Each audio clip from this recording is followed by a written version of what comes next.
What if the thing you believe will save you is the very thing quietly destroying you? Many of us carry a hidden weight. We fill our days with more tasks, more plans, more goals. We are afraid that if we stop, even for a moment, everything we've built might fall apart. So we add and add and add again. But somehow, we never feel safer. We only feel more tired. If you have ever felt this way, this story might change how you see things. This is a story about a man who learned that lesson the hard way. Far from the noise of the city, in a quiet valley, there lived a landowner named Elias. He had good land, loyal workers, and a fine harvest. People respected him. From the outside, his life looked peaceful. But Elias carried a quiet fear, one he never spoke aloud. He was afraid of losing everything he had built. One season, the river near his land began to run slow. It was a small change, almost nothing. But for Elias, it felt like a warning bell ringing deep inside his chest. He decided he needed more security.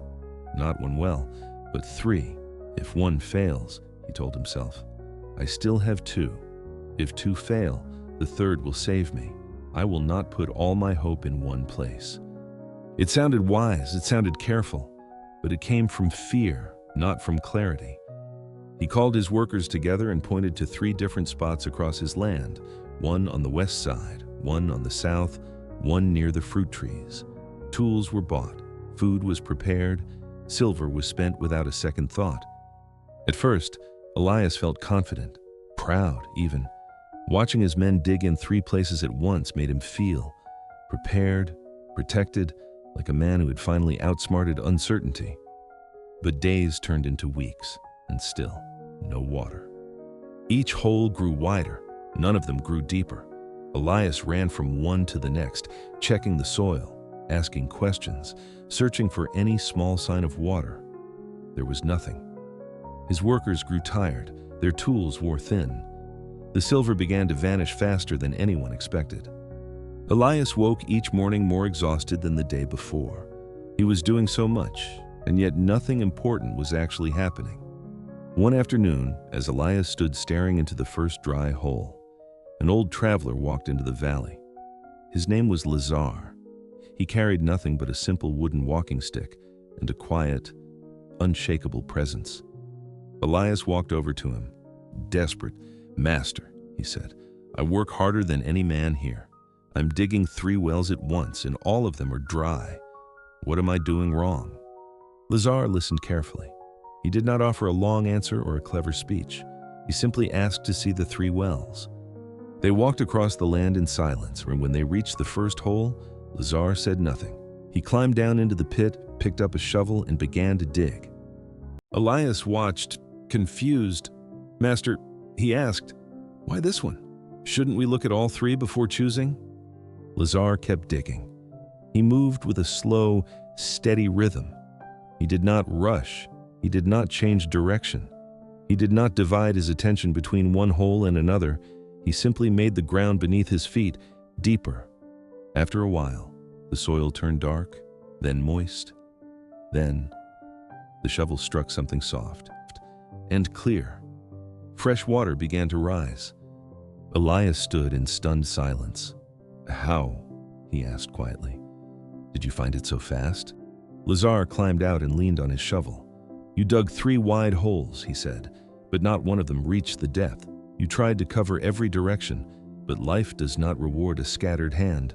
The water lives deep. When you spread your strength across too many places, you will never reach the true source. Elias looked at his other 2 wells, just dry, shallow holes, symbols of wasted time and wasted silver. Lazar spoke again, gently but firmly. These empty wells did not fail quietly, he said.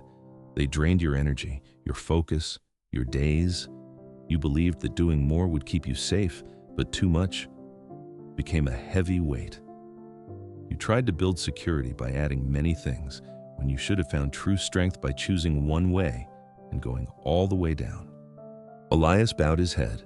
For the first time, he understood. His effort had been real, his determination had been real, but his path had been wrong. The next morning, he filled the 2 dry wells with stones. He stopped running between tasks. He stopped trying to make everything safe at once. Every hour, every worker, every ounce of attention he gave to the one well that now held water. Day after day, that well grew deeper, stronger. The water stayed clear and pure. His fields drank deeply. And for the first time in a long while, so did he. He no longer rushed from place to place. When his workers asked him questions, he gave one calm answer instead of 10 scattered commands. Breakfast no longer felt like a race against the clock. The evenings, once heavy with worry, began to feel peaceful again. Even the ordinary problems of running his land seemed easier to solve, now that his mind wasn't pulled in 5 directions at once. People in the valley noticed the difference. Elias looks lighter these days, some said. He works less. Others said, but his land grows more. And it was true. The one well was deep now, and its water fed his fields with a slow, steady life that 3 shallow holes never could. One morning, a young neighbor asked him, "Sir, what changed everything for you?" Elias smiled a quiet smile. "I stopped trying to do every single thing," he said. "I learned to choose one clear path, and I followed it with everything I had." The words sounded simple, but they came from a hard-won truth. Elias still faced challenges. Life is never perfect, and it never stops testing us. But he faced them differently now. Instead of starting 3 new plans, he chose one and stayed with it until it was finished. Instead of chasing safety through having more, he built his strength through sharp, quiet focus.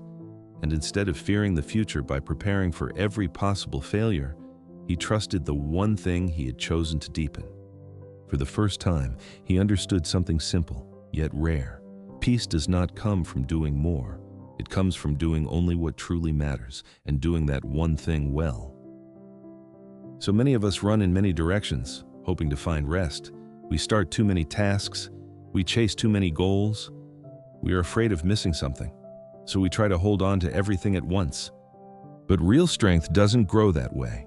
The quiet power of a well-lived life is found in doing less, but going deeper. Security isn't built by having more. It's built by clear, honest focus. One path, fully followed, will always outlast 10 paths that are never finished. So maybe the question isn't, what else should I add? Maybe the question is simply this: which one well deserves all of your strength?